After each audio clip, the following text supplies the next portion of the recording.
নমস্কাৰ মই আপিল ৰহমানৰ স্বাগতম জনাইছো ইউটিউব চেনেললৈ চালি পঢ়িম নৱম শ্ৰেণীৰ অসমীয়াৰ যেটো পাঠ আছে 11 জুস এটো এটা খুব ইম্পৰ্টেন্ট অধ্যায় হয় তোমালোকৰ পৰীক্ষাৰ কাৰণে বহুত ইম্পৰ্টেন্ট ইয়াৰ পৰা যথেষ্ট কোশ্চেন আহে মই আজি যি প্ৰশ্নাৱলীত প্ৰশ্ন আছে সম্পূৰ্ণখিনি সমাধান কৰি দিম লগতে অতিৰিক্ত প্ৰশ্ন যিবিলাক আছে আৰু লগতে পাঠৰ ভিতৰৰ পৰা প্ৰশ্ন আহে যে কোনে কাক কি কৈছিল এইবিলাকৰ পৰা কোনো প্ৰশ্ন আহি ইয়াৰ পৰা সো এইটো পাঠ জুস পাঠটো হৈছে যে সকলো যে জুজি আছে তোমালোকে পঢ়ি আছা কিবা এটা ডাঙৰ মানুহ হবৰ কাৰণে পঢ়ি আছে ইমান কষ্ট কৰি আছে জুজি আছা সো তেনেকুৱা পাঠটোত নিৰ্মল আৰু সিদ্ধাৰ্থ দুটা মেইন চৰিত্ৰ নিৰ্মল আৰু সিদ্ধাৰ্থ বহুত ভাল বন্ধু আছিল নিৰ্মলৰ কঠিন ৰোগ হৈছিল আৰু সিদ্ধাৰ্থ কি হৈছিল নিশাশক্ত হৈ গৈছিল সো হেতুটাৰ ওপৰত কাহিনী আছে মই এনসাৰখিনি ইমান ধুনিয়াকৈ বনাই দিছো তোমালোকে এনসাৰখিনি কৰাৰ পিছত তোমালোকে পাঠটো আৰু পঢ়িব নালাগে পাঠটো তোমালোকৰ পঢ়া হৈ যাব সো বলা আমি আৰম্ভ কৰো প্ৰশ্নমূলক দিছে যে ভাব বিষয়কৰ এক নম্বৰ প্ৰশ্ন দিছে যে অতি চমুকৈ উত্তৰ লিখা সো মই এনসাৰ বিলাক একবাৰ শৰ্ট কে আনিছে তোমালোকে যাতে ফুল নম্বৰ পোৱা সো এক নম্বৰ প্ৰশ্ন দিছে যে কাৰ বেগৰ পৰা টকা চুৰ হৈছিল আমি উত্তৰ কৰিম প্ৰশান্তৰ বেগৰ পৰা টকা চুৰ হৈছিল ঠিক আছে খ নম্বৰ প্ৰশ্ন যে সিদ্ধাৰ্থহঁতৰ শ্ৰেণী শিক্ষক গৰাকীৰ নাম কি এনসাৰ কৰিম উত্তৰ কৰিম যে সিদ্ধাৰ্থহঁতৰ শ্ৰেণী শিক্ষক গৰাকীৰ নাম হল মহেন্দ্ৰ বা মহেন্দ্ৰ মাস্টাৰ বুলি দিব পাৰা তাৰ পিছত গ নম্বৰ যে নিৰ্মলে কাক বিচাৰি দোকানলৈ গৈছিল আমি উত্তৰ কৰিম নিৰ্মলে সিদ্ধাৰ্থক বিচাৰি দোকানলৈ গৈছিল যেতিয়া সিদ্ধাৰ্থক বিচাৰি পোৱা নাছিলে বহুত দিন স্কুল অহা নাছিলে তেতিয়া তেওঁ বিচাৰি দোকানখনলৈ গৈছিল কিয়নো নিৰ্মলে সিদ্ধাৰ্থৰ ঘৰ কত এটো কেতক না জানিছিলে বহুত মিত্ৰ আছিল জান বুলি মাতিছিলে তথাপি কিন্তু ঘৰ কত না জানিছিলে সেইকাৰণে দোকানখনলৈ গৈছিল খ নম্বৰ যে সিদ্ধাৰ্থই পেন্সিল বক্সত কি হাসি থৈছিল আমি এনসাৰ কৰিম যে সিদ্ধাৰ্থই পেন্সিল বক্সত বাপেকে দিয়া চকলেটৰ কাগজ হাসি থৈছিল বাপেকে কম বয়সতে বাপেকে এৰি থৈ গৈছিল সিদ্ধাৰ্থ আৰু তাৰ মাকক আৰু তাৰ মাৰ মৰম কমি গৈছিল সিদ্ধাৰ্থৰ ওপৰত কিন্তু মাজে মাজে কি কৰিছে তাৰ দেউতাকে এৰি গৈছিল যদিও মাজে সময়ে স্কুলত আহি তাক চকলেট দি গৈছিল আৰু চকলেটটো খাই তেওঁৰ পেন্সিল বাক্সত এই চকলেটৰ পেকেটটো কাগজটো ভৰাই থৈছিল হাসি থৈছিল এইটো হল ঘ নম্বৰটো উত্তৰ উম নম্বৰ প্ৰশ্ন যে নিৰ্মলে কিয় বহুদিনৰ বাবে বাহিৰলৈ যাবলগীয়া হৈছিল উত্তৰ কৰিম যে নিৰ্মলৰ দেহত হোৱা জটিল ৰোগৰ বাবে বহুদিনৰ বাবে বাহিৰলৈ যাবলগীয়া হৈছিল এইটো কথা সিদ্ধাৰ্থক কিন্তু কৈছিল যে সিদ্ধাৰ্থ যেতিয়া কৈছিল যে মই নিশাশক্ত হৈ গৈছিল মোক তুমি সহায় কৰিবা তেতিয়া কিন্তু কৈছিল যে বহুত দিনৰ বাবে মই যাবলগীয়া হ'ব কাৰণ মোৰ বেমাৰ আছে তুমি ভালকে থাকিবা বহুত মানে দুখ লগা কাহিনী ঠিক আছে এইখিনি আনসাৰ কৰিবা যে নিৰ্মলৰ দেহত হোৱা জটিল ৰোগৰ বাবে বহুদিনৰ বাবে বাহিৰলৈ যাবলগীয়া হৈছিল এতিয়া 2 নম্বৰৰ প্ৰশ্ন মিলাই দিছে যে তলৰ প্ৰশ্নবোৰৰ উত্তৰ দিয়া ক নম্বৰ দিছে যে সিদ্ধাৰ্থই কিয় প্ৰশান্তৰ বেগৰ পৰা পইচা চুৰি কৰিছিল তেওঁৰ সহপাঠী প্ৰশান্তৰ বেগৰ পৰা সিদ্ধাৰ্থই আমি উত্তৰ কৰিম যে সিদ্ধাৰ্থই সিগাৰেট কিনিবলৈ পইচাৰ অভাৱত সিদ্ধাৰ্থই বেগৰ পৰা পইচা চুৰি কৰিছিল বা এইটো আনসাৰ এনেদৰে লিখিব পাৰা যে সিদ্ধাৰ্থই নিশাশক্ত হোৱাৰ কাৰণে তেওঁ টকা চুৰি কৰিছিল বা এইটোও লিখিব পাৰা যে ড্ৰাগ সেৱন কৰাৰ কাৰণে তেওঁ টকা চুৰি কৰিছিল এইটো দিবা আৰু বেষ্ট যে সিদ্ধাৰ্থই সিগাৰেট কিনিবলৈ পইচাৰ অভাৱত সিদ্ধাৰ্থই বেগৰ পৰা পইচা চুৰি কৰিছিল খ নম্বৰ যে কি কাৰণত সিদ্ধাৰ্থ নিশাশক্ত হৈ পৰিছিল ইম্পৰ্টেন্ট প্ৰশ্ন পৰীক্ষাৰ কাৰণে এনসাৰ কৰিম শৰ্টকে দিছো তোমালোকে চোৱা যে উত্তৰ লিখিবা যে সিদ্ধাৰ্থ বুজা হোৱা বয়সৰ পৰাই সি দেখিছিল তাৰ মা বাপেকৰ মাজৰ দুৰ্বাদল কাজিয়া প্ৰচণ্ড চিঞৰ বাখৰ গালি গালাজ আদিয়ে তাক বিৰক্ত কৰি তুলিছিল অৱশেষত বাপেকে এদিন সিহঁতক এৰি কৰবালৈ গুচি গল মাকৰ পৰাও সি পাবলগীয়া মৰম চেনেহ নোপোৱা হৈছিল সিদ্ধাৰ্থ নিৰাশ্চয় হৈ কৈছিল লাষ্টত লিখিবা যে সিদ্ধাৰ্থৰ এনে অৱস্থাৰ উমান পাই দুষ্ট বুদ্ধিৰ দোকানীজনৰ কু পৰামৰ্শত মনৰ অশান্তি দূৰ কৰিবলৈ প্ৰথমে সিগাৰেট আৰু পিছত ড্ৰাগছ আদি নিচাজাতীয় বস্তু খাবলৈ আৰম্ভ কৰি সি নিচাসক্ত হৈ পৰিল ইমানখিনি লিখিবা হৈ যাব প্ৰথমে দোকানীজনে ফ্ৰীতে দিছিল সিগাৰেট অৰ্থাৎ ড্ৰাগছ তাৰ পিছত পইচা লৈছিল সো খ নম্বৰ উত্তৰ কৰিলো এতিয়া গ নম্বৰ প্ৰশ্ন যে নিৰ্মলে সিদ্ধাৰ্থক বিচাৰি কিয় পান দোকানখনলৈ গৈছিল এটো ইম্পৰ্টেন্ট প্ৰশ্ন উত্তৰ লিখিবা যে সিদ্ধাৰ্থই আগতে নিৰ্মলহঁতৰ লগত হাঁহিছিল খেলিছিল কেইমাহ মানৰ পৰা সি খিংখিঙিয়া হৈ পৰিছে আনকি মাজে মাজে স্কুলৰ ক্ষতি কৰে নিৰ্মলে ভাবিছিল তাৰ পৰিৱৰ্তন সাগে সেই দোকানীজন জানিব কাৰণ সিদ্ধাৰ্থ দোকানটোত যায় আৰু তাত সময় কটোৱাৰ পৰাই সিদ্ধাৰ্থৰ স্বভাৱৰ সলনি হৈছে যিহেতু নিৰ্মলে সিদ্ধাৰ্থৰ ঘৰ চিনি নাপায় সেইবাবে নিৰ্মলে সিদ্ধাৰ্থক বিচাৰি পান দোকানখনলৈ গৈছিল বাস ইমান লিখিলে হৈ যাব হাবি জাবি লিখিব নালাগে নেক্সট ঘ নম্বৰ প্ৰশ্ন ঘ নম্বৰ প্ৰশ্ন একেবাৰে শৰ্টকৈ দিছোঁ তোমালোকে চাই, এইটো একেবাৰে চমু। ঘ নম্বৰ প্ৰশ্নটো দিছে যে সিদ্ধাৰ্থই প্ৰথমে কিয় নিৰ্মলৰ মুখামুখি হ'ব খোজা নাছিল। আমি উত্তৰ কৰিম যে সদায় নিৰ্মলহঁতৰ লগত হাঁহি ধেমালি কৰা সিদ্ধাৰ্থ কেইমাহ মানৰ পৰা গহীন খিংখিঙীয়া আৰু বেপৰোৱা হৈ পৰা সিহঁতক এৰি শ্ৰেণীত পিছফালে বহা আৰু শিক্ষকে দিয়া ঘৰৰ কাম প্ৰায় নকৰা আদি পৰিৱৰ্তন লক্ষ্য কৰি নিৰ্মলে আপোন বন্ধু সিদ্ধাৰ্থক বাৰে বাৰে সুধিছিল, তোৰ কি হৈছে মোক ক'বই লাগিব সিদ্ধাৰ্থ। খুবেই ইম্পৰ্টেণ্ট। কান্দি কান্দিয়ে কৈছিলে যেতিয়া তেওঁ দোকানত গৈছিলে বিচাৰি, দুটা ল'ৰাই তেওঁক বাইকত আহি পিটিছিলে, তেতিয়াও কিন্তু সিদ্ধাৰ্থ যেতিয়া আহিছিলে এই কথাই কৈছিলে যে তোৰ কি হৈছে মোক ক'বই লাগিব সিদ্ধাৰ্থ, কান্দি কান্দি। যি কি নহওক তাৰপিছত আমি লিখিম এইটো উত্তৰটো, এইটো পেৰা প্ৰথমত লিখিবা, তাৰপিছত এইটো পেৰা লিখিবা যে মনৰ শান্তি পাবলৈ পাণ দোকানখনত চিগাৰেট হুপকি থকা অৱস্থাতে ধৰা পৰাত অতিকৈ লজ্জিত হোৱা নিৰ্মলৰ প্ৰশ্নৰ উত্তৰ দিব পৰা নাছিল। সি ভাবিছিল মহেন্দ্ৰ মাষ্টৰৰ কৰ্কশ কঠোৰ বাক্যবানৰ মুখামুখি হোৱা সহজ হলেও নিৰ্মলৰ দৰে ইমান ভাল বন্ধু এজনৰ মুখামুখি হোৱা সহজ নহয়। তাৰ দৰে ল'ৰাৰ কথাৰ উত্তৰ দিব নোৱাৰি সিদ্ধাৰ্থই প্ৰথমতে নিৰ্মলৰ মুখামুখি হ'ব খোজা নাছিল। বুজি পাইছা? ইমানখিনি এনচাৰ কৰিবা, হৈ যাব। 9 নম্বৰ প্ৰশ্ন যে নিৰ্মলৰ জটিল ৰোগৰ কথা জানি সিদ্ধাৰ্থই কি কৈছিল। আমি উত্তৰ কৰিম নিৰ্মলৰ জটিল ৰোগৰ কথা জানি সিদ্ধাৰ্থই প্ৰচণ্ড আঘাতত যেন নিৰ্বাক নিস্পন্দন হৈ পৰিছিল। নিৰ্মল যেতিয়া কৈছিল মই বাহিৰলৈ গ'লে দোকানখনত নাযাবি, সিদ্ধাৰ্থই কৈছিল মই চেষ্টা কৰিম নিৰ্মল, চকুৰ সন্মুখত নাথাকিলেও মোৰ বুকুৰ ভিতৰৰ পৰাই তই মোক বাধা দি থাকিবি, মই জানো। এইখিনি কৈছিলে আৰু নিৰ্মলৰ বেমাৰ হৈছিলে কাৰণে তেতিয়া এইটো কৈছিল। বহুত বেয়া লাগিছিল, তাকো হৃদয়ৰ স্পন্দন হৈ গৈছিল, তেওঁক বেয়া লাগিছিলে। গতিকে ইমানখিনি এনচাৰ কৰিব হৈ যাব। তাৰপিছত আমাক 3 নম্বৰ প্ৰশ্ন দিছে। 3 নম্বৰ প্ৰশ্ন একেবাৰে ধুনীয়াকৈ শ্বৰ্টকৈ দিছে আনচাৰ। তোমালোকে চোৱা, মই এবাৰ দেখিলা, তোমালোকে ভিডিঅ'টো পজ কৰি তোমালোকে এনচাৰটো লিখি ল'ব পাৰা এনেকুৱাই। ঠিক আছে, এতিয়া মই পঢ়ি দি আছো। 3 নম্বৰ প্ৰশ্ন যে তোৰ কি হৈছে মোক ক'বই লাগিব সিদ্ধাৰ্থ। নিৰ্মলৰ এই কথাখিনিয়ে সিদ্ধাৰ্থক কেনেকৈ প্ৰভাৱিত কৰিছিল। আমি উত্তৰ কৰিম যে সিদ্ধাৰ্থৰ মন, কাম কাজ আৰু স্বভাৱ চাল চলনৰ পৰিৱৰ্তন ৰৈ গৈছে। পৰিৱৰ্তন দেখি সিদ্ধাৰ্থ আপোন বন্ধু নিৰ্মল বৰকৈ চিন্তিত হৈ পৰিছিল। প্ৰশান্তৰ বেগৰ পৰা টকা চুৰি কৰা আদি কথাবোৰৰ উত্তৰ বিচাৰি নিৰ্মলে কৈছিল তোৰ কি হৈছে মোক ক'বই লাগিব সিদ্ধাৰ্থ। তাৰপিছত লিখিম যে এই কথাষাৰৰ উত্তৰ বিচাৰি সিদ্ধাৰ্থ এসপ্তাহলৈ বিদ্যালয়লৈ যোৱা নাই। গ'লেই নিৰ্মলক লগ পাব, সেইকাৰণে যাবলৈ সাহস হোৱা নাই। নিৰ্মলৰ কথাষাৰ তাৰ যন্ত্ৰাত্মক বুকুৰ মাজত বাজি শান্তিৰ সংগীত হৈ ৰৈছে। সিদ্ধাৰ্থই অনুভৱ কৰিছে তোৰ কি হৈছে মোক ক'বই লাগিব সিদ্ধাৰ্থ।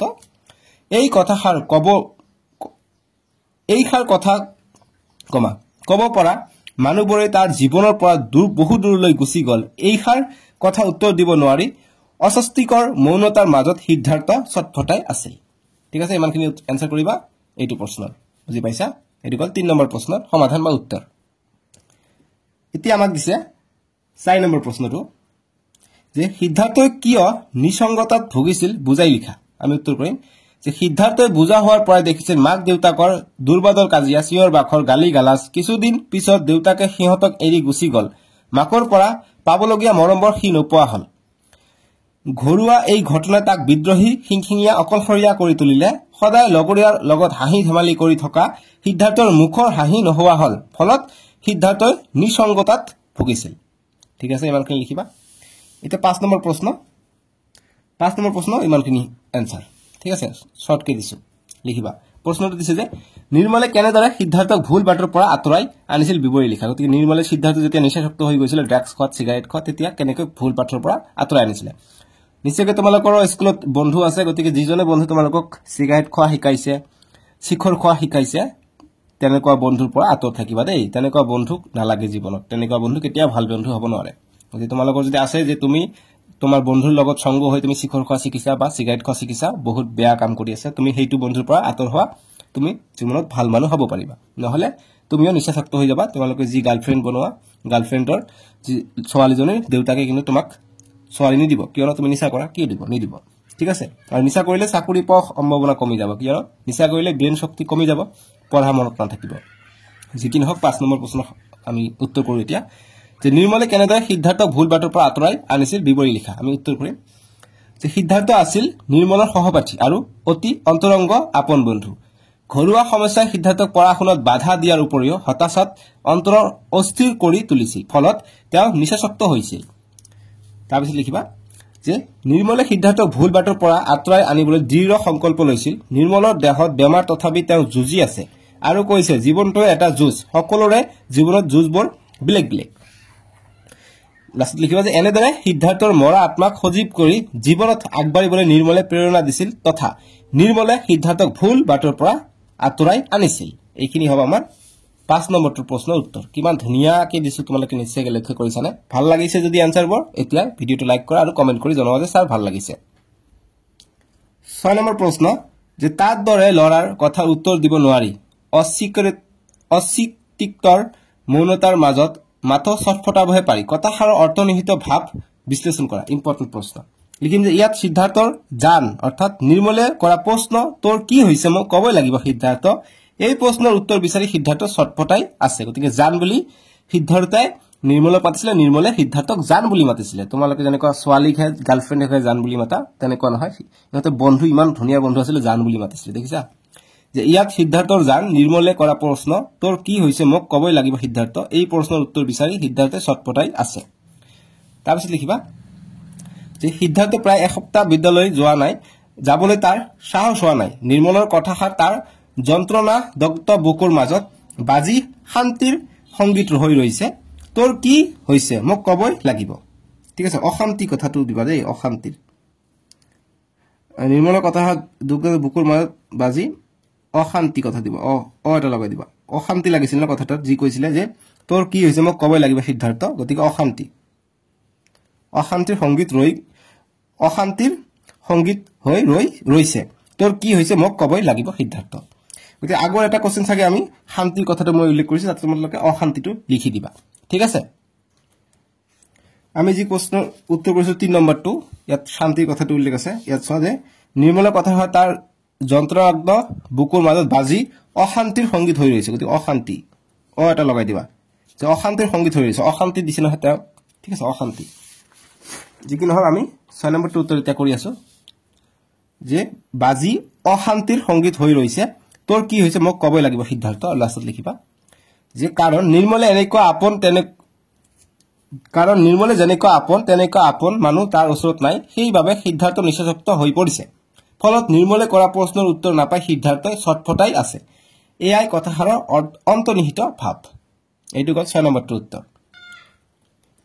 এতিয়া 7 নম্বৰ প্ৰশ্ন যে হাঁহিব নোৱাৰি খেলিব নোৱাৰি শুব নোৱাৰি ইমানেই তীব্ৰ সেই শূন্যতাৰ ভাৰ দুখৰ দাহন কথাষাৰ কাৰ বিষয়ে আৰু কিয় কোৱা হৈছে বুজাই লিখা ইম্পৰ্টেন্ট প্ৰশ্ন উত্তৰ কৰিম যে হাঁহিব নোৱাৰি খেলিব নোৱাৰি শুব নোৱাৰি ইমানেই তীব্ৰ সেই শূন্যতাৰ ভাৰ দুখৰ দাহন কথাষাৰ সিদ্ধাৰ্থৰ বিষয়ে কৈছে গতিকে সিদ্ধাৰ্থৰ বিষয়ে কৈছে সিদ্ধাৰ্থ যেতিয়া চকলেটৰ বাকচটো দেখিছিলে পেন্সিলৰ বাকচটো ভৰি গৈছিলে তেওঁ দেউতাকে যে মাজে মাজে চকলেট দি গৈছিলে সেইটো দেখি তেওঁ এইটো মানে হাঁহিব নোৱাৰি বহুত মানে প্ৰবলেম হৈ গৈছে অকলশৰীয়া অনুভৱ কৰিছে গতিকে লিখিম যে কথাষাৰ সিদ্ধাৰ্থৰ বিষয়ে কৈছে তাৰপিছত লিখিম যে বুজাই লিখিব কৈছে তাৰপিছত লিখিম যে কম বয়সৰ পৰাই সিদ্ধাৰ্থই দেখিছিল তাৰ মা বাপেকৰ মাজৰ দুৰ্বাদল কাজিয়া এনেকৈ লাহে লাহে মা বাপেকৰ পৰা আঁতৰ হ'ব ধৰিলে সিদ্ধাৰ্থই তাৰ দেউতাকে সিদ্ধাৰ্থক এৰি গৈছিল যদিও মাজে মাজে সিদ্ধাৰ্থৰ দেউতাকে মাজে মাজে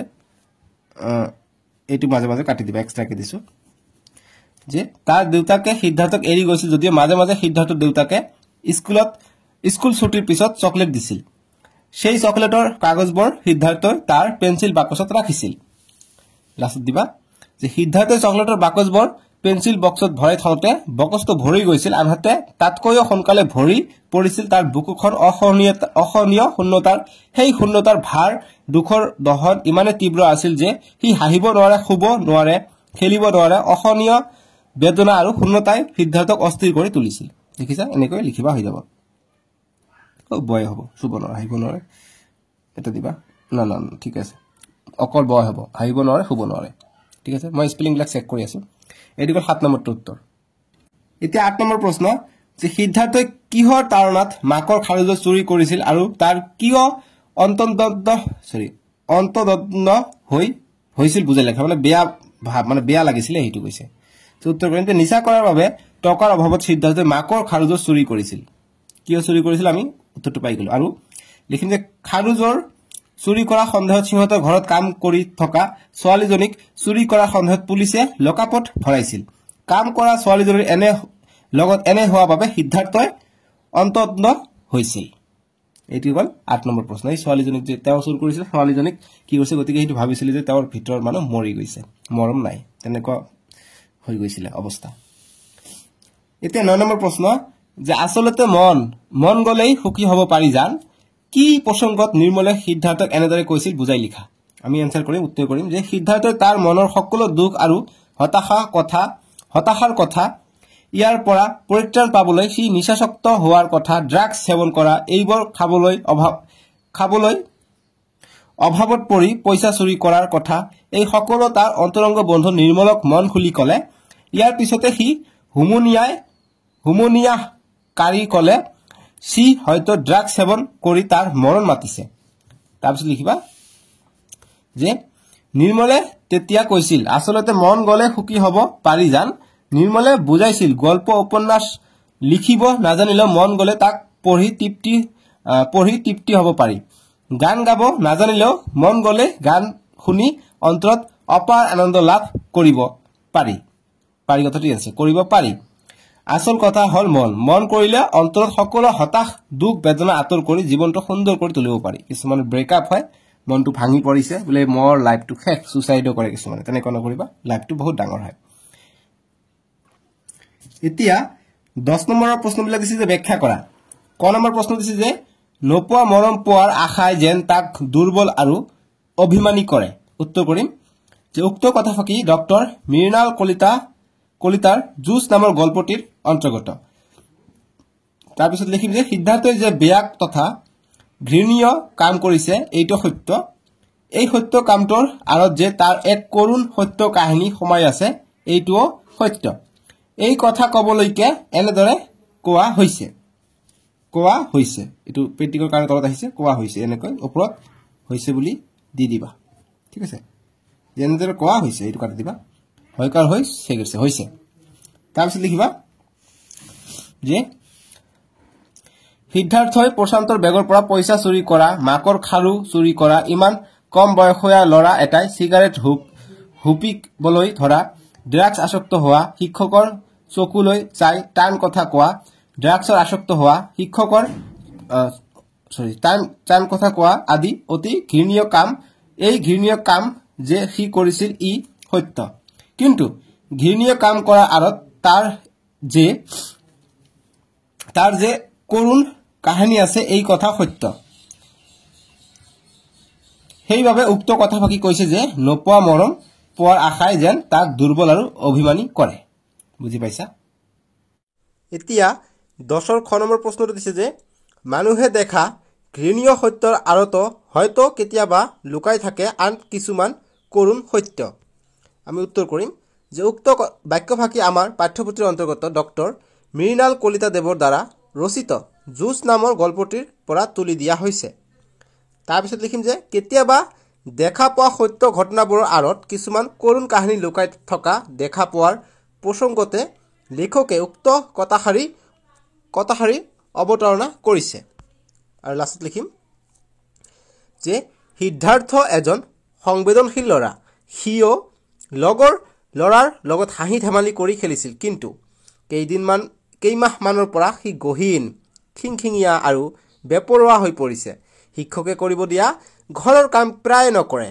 আনকি মাজে মাজে স্কুলো ক্ষতি কৰিবলৈ লৈছে তাৰপিছত লিখিম যে সিদ্ধাৰ্থৰ এনে পৰিৱৰ্তন নিৰ্মলে সহজে মানি ল'ব পৰা নাছিল সি ভাবিছিল যে কেতিয়াবা মানুহে দেখা ঘৃণীয় সত্যৰ আৰত লুকাই থাকে আন কিছুমান কৰুণ সত্য এয়াই বাক্যহাৰৰ ব্যাখ্যা এতিয়া 9 নম্বৰ প্ৰশ্ন যে পাবলগীয়া মৰমবোৰ হেৰুৱাই এখন ভাগি যোৱা সংসাৰৰ সি হৈ পৰিছিল এটা বিদ্ৰোহী অথচ কৰুণ চৰিত্ৰ আমি উত্তৰ কৰিম যে উক্ত কথা ফাকি ডক্টৰ মৃণাল কলিতা দেৱৰ দ্বাৰা ৰচিত জুস গল্পটিৰ অন্তৰ্গত এই কথা ফাকিয়ে সিদ্ধাৰ্থৰ এক কৰুণ চৰিত্ৰ দাঙি ধৰা হৈছে আৰু লিখিম যে সিদ্ধাৰ্থ বুজা হোৱাৰ পৰা দেখিছিল মাক দেউতাকৰ মাজত দুৰ্বাদল কাজিয়া চিঞৰ বাখৰ গালি গালাজ তাৰ পিছতেই দেউতাকে সিহঁতক এৰি কৰবালৈ গুচি গ'ল তাৰপিছত লিখিম যে মাকৰ পৰা সি পাবলগীয়া মৰমবোৰ হেৰুৱাই সিহঁতৰ ভাগি যোৱা সংসাৰখনত সি হৈ পৰিছিল এটা বিদ্ৰোহী চৰিত্ৰ হলেও তাৰ এই বিদ্ৰোহী চৰিত্ৰত এক কৰুণ চৰিত্ৰ সোমাই আছে আৰু কৰুণ অৱস্থাটোৰ কাৰণে ইমানখিনি লিখিবা গ নম্বৰটোৰ উত্তৰ হৈ যাব এতিয়া ঘ নম্বৰ প্ৰশ্ন যে সকলো মানুহৰে জীৱনবোৰ একোখন যুঁজ লিখিম যে উক্ত কথা ফাঁকি ডক্টৰ মৃণাল কলিতাদেৱৰ দ্বাৰা ৰচিত যুঁজ গল্পটিৰ অন্তৰ্গত যে প্ৰতি মানুহে যে জীৱনটো সুন্দৰ কৰি চলাই যাবলৈ কঠোৰ সংগ্ৰাম বা যুঁজ কৰিবলগীয়া হয়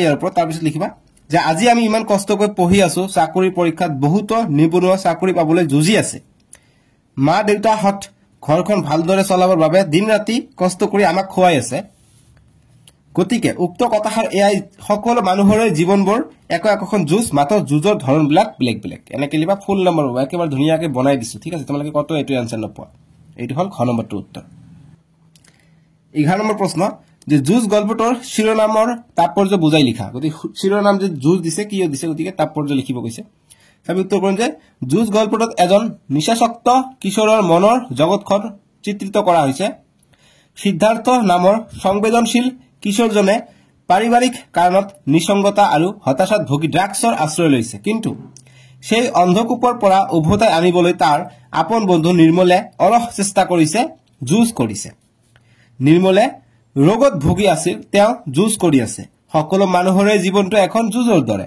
এই কথা গল্পটোত প্ৰতিপন্ন কৰিব বিচাৰিছে এই কাৰণে গল্পটিৰ শিৰোনাম যুঁজ সঠিক হৈছে তাৰপিছত আমি নেক্সট আমাক দিছে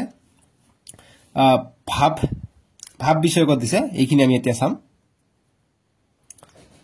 ভাব বিষয়কত 12 নম্বৰ দিছে যে বেশ বাক্য সহ সমাসৰ নাম লিখা আমাক দিছে মৃত্যুশীল অসহনীয় অটল অমীমাংসিত বেপৰোৱা অচিনাকি আমি উত্তৰ কৰিম প্ৰথম দিছে মৃত্যুশীল লিখিম যে মৃত্যুৰ দৰে শীতল কৰ্মধাৰা সমাস তাৰপিছত যেটো আছে অসহনীয় যাক সহিব নোৱাৰি এটো হয় অবয়ব ভাব সমাসটো দিয়া নাই দিবা তোমালোকে নিদিলে কথা নাই যে অবয়ব ভাব সমাস এটো তাৰপিছত যে অতল মানে যাৰ তল নাই গতিকে অবয়ব সমাস এটো তাৰপিছত অমীমাংসিত গতিকে মীমাংসাৰ অতীত বা যাৰ মীমাংসা নাই গতিকে অবয়ব সমাস এটো তাৰপিছত বেপৰোৱা যে পৰোৱাৰ অতীত যাৰ পৰোৱা নাই গতিকে কি হ'ব অব্যয় ভাব সমাস তাৰপিছত অচিনাকি যে যাক চিনি পোৱা নাযায় গতিকে অব্যয় ভাব লিখি দিবা হৈ যাব তাৰপিছত আমাক নেক্সট দিছে বাক্য ৰচনা কৰা 13 নম্বৰ যে উজাগৰ অবাধ্য অৱলম্বন খেৰকুটা আমি উত্তৰ কৰিম যে উজাগৰ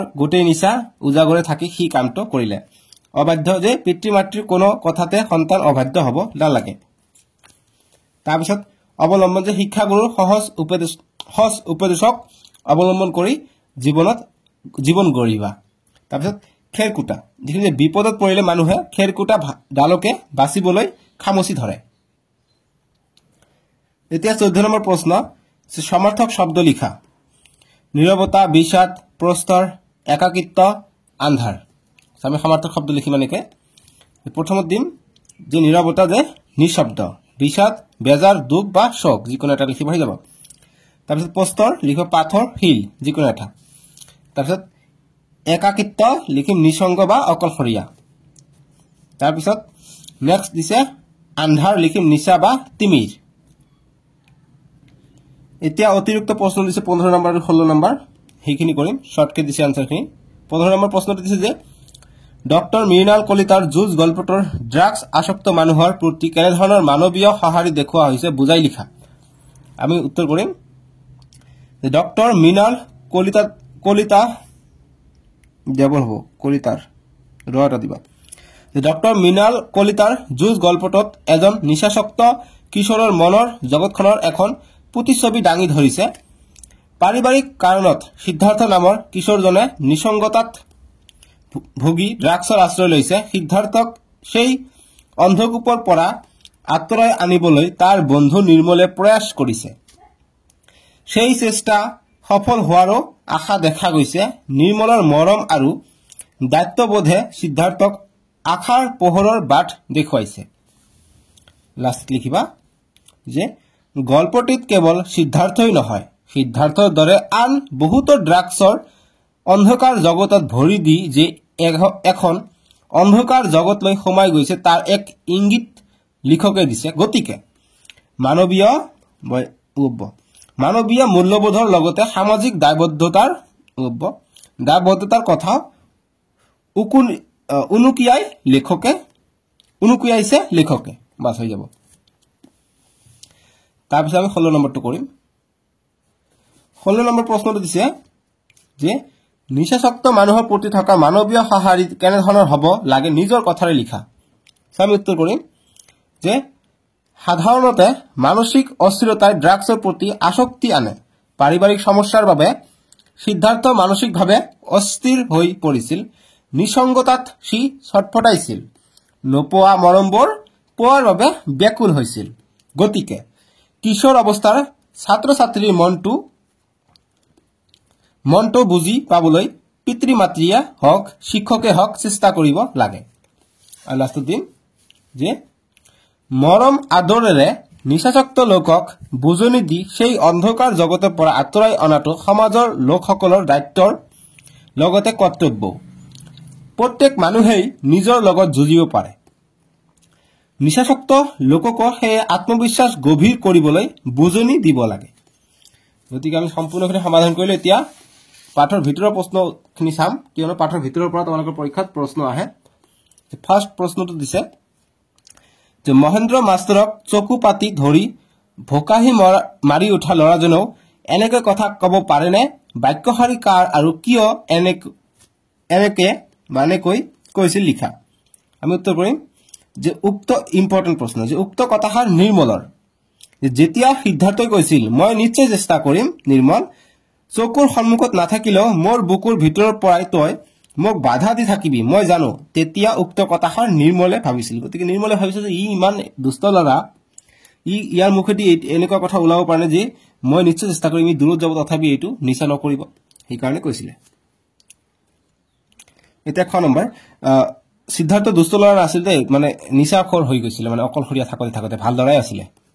6 নম্বৰ যে যুঁজ গল্পটিৰ লেখক কোন? লিখিম ডক্টৰ মৃণাল কলিতা। 6 নম্বৰ যে ডক্টৰ মৃণাল কলিতাৰ উপন্যাসখনৰ নাম কি? লিখিম বকুল ফুলৰ দৰে। তাৰপিছত 6 নম্বৰ ডক্টৰ মৃণাল কলিতাৰ এখন গল্পপুথিৰ নাম লিখা। লিখিম মৃত্যুৰ সিপাৰে।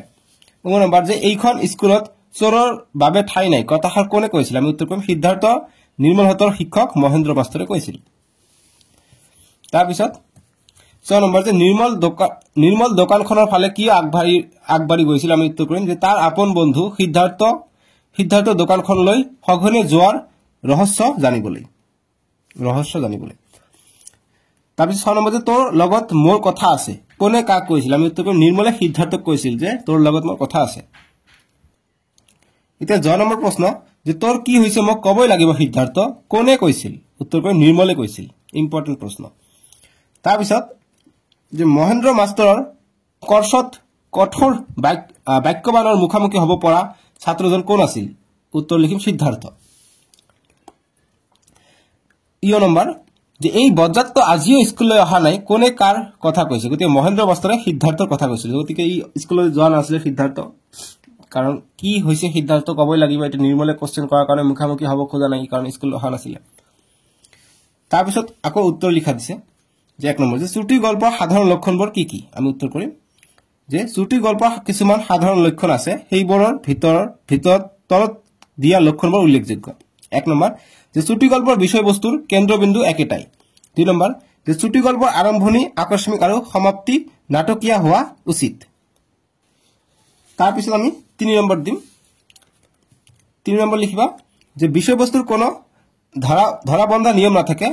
4 নম্বৰ যে চুটি গল্প কাল্পনিক যদিও ই বাস্তৱ জগতৰ ওপৰত আধাৰিত। আৰু 5 নম্বৰ যে গল্পৰ কলেবৰ চুটি হোৱাটো এক প্ৰধান লক্ষ্য। ইম্পৰ্টেণ্ট প্ৰশ্ন চুটি গল্পৰ লক্ষ্য আহিলে। এতিয়া 2 নম্বৰ যে লিখক ডক্টৰ মৃণাল কলিতাৰ জন্মস্থান ক'ত? আমি উত্তৰ কৰিম কামৰূপ গ্ৰাম্য জিলাৰ বামুন্দিত। তাৰপিছত 3 নম্বৰ যে ডক্টৰ মৃণাল কলিতাৰ গল্প উপন্যাসৰ মূল বিষয়বস্তু কি? আমি উত্তৰ কৰিম যে সমাজৰ নানা ঘটনা আৰু ব্যক্তি জীৱনৰ নানা দ্বন্দ্ব হৈছে তেওঁৰ গল্প, তেওঁৰ উপন্যাসৰ মূল বিষয়বস্তু বা মূল বিষয়বস্তু বা মূল বস্তু যি কোৱা তোমালোকে। নেক্সট প্ৰশ্ন 4 নম্বৰ যে ডক্টৰ কলিতাৰ 5খন গ্ৰন্থৰ নাম লিখা আমি উত্তৰ কৰিম যে বুকুল ফুলৰ দৰে উপন্যাস, অনুশীলন এটা গল্প, মৃত্যুৰ সিপাৰে এটা গল্প, গণিতৰ বৰ্ণিল জগত গণিত বিষয়ক ৰচনাৰ পুথি, অযান্ত্ৰিক অনুশীলন গল্প এটা আদি গ্ৰন্থ উল্লেখযোগ্য। গতি 5টা দিলে হৈ গ'ল। নেক্সট 5 নম্বৰ যে সিদ্ধাৰ্থই কিয় নিসংগতা অনুভৱ কৰিছিল আমি উত্তৰ কৰিম যে এইটো তোমালোকৰ অনুশীলনটো এনেকুৱা ধৰণৰ কোৱেশ্চন আহে, কিন্তু এইটো এনেকৈ আনসাৰ কৰিব পাৰি। গতিকে দুইটাই দিছো, তোমালোকে যেটো ভাল হেতু কৰিবা। এইটো আনসাৰ দিবা যে সিদ্ধাৰ্থৰ পিতৃ মাতৃ তেওঁলোকৰ মাজৰ কাজিয়া পেছাৰত লিপ্ত আছিল। তেওঁলোকৰ মাজত সংঘাত ইমানেই এটা হ'ব হ'ব যে সংঘাত ইমানেই বৃদ্ধি হৈছিল যে সিদ্ধাৰ্থক চাবলৈ কাৰো সময় নাছিল। বুজা হোৱা বয়সৰ পৰা সিদ্ধাৰ্থই দেখিছিল মাক বাপেকৰ পচন্দ কাজিয়া, তীক্ষ্ণ গালি গালাজ, মাকৰ পক্ষ ল'ব নে দেউতাকৰ মাকৰ পক্ষ ল'ব নে দেউতাকৰ পক্ষ ল'ব, সেই প্ৰশ্নৰ উত্তৰ বিচাৰি পোৱা নাছিল। অকলশৰে চিন্তা ভাৱনা তাৰ উজাগৰ ৰাতি পাৰ হৈছিল। সি নিজকে নিসংগ অনুভৱ কৰিছিল। গতিকে ইমানখিনি কৰিবা হৈ যাব।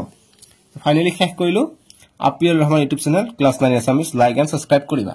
আজিলৈকে আহোঁ, বাই বাই, টেক কেয়াৰ।